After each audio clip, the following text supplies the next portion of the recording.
Road to Rock.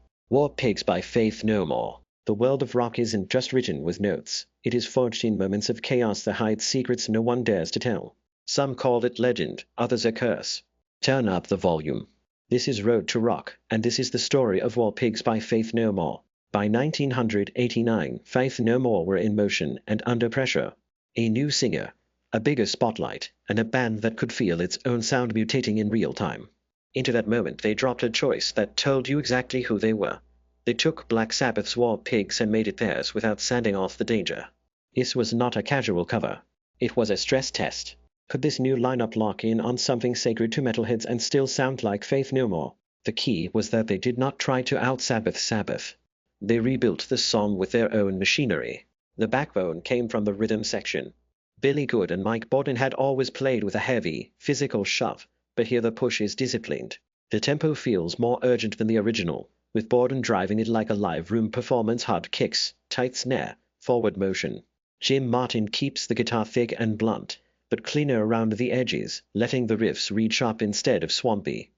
And Roddy Bottom is the difference maker, keys and textures that pulled the song into the late 80s alternative world without turning it into parody. Then there is Mike Patton.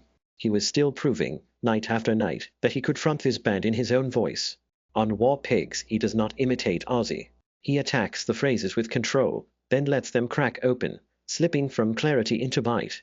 You can hear a singer learning how to inhabit heavy music while staying unpredictable, and that tension is the whole point.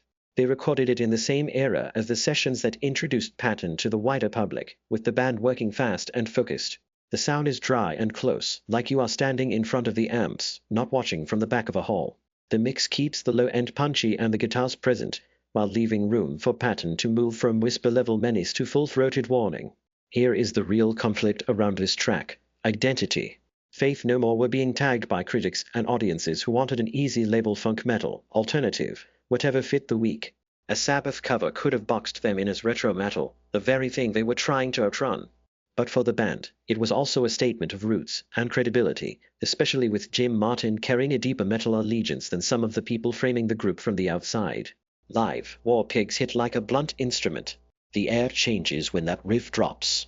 You could feel crowds recognize it, then flinch when Faith No More twisted it tighter and faster.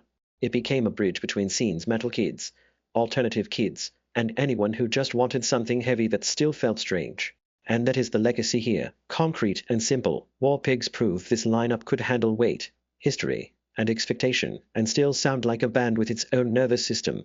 Not a tribute act, not a joke, a takeover. Subscribe to the channel and smash that like.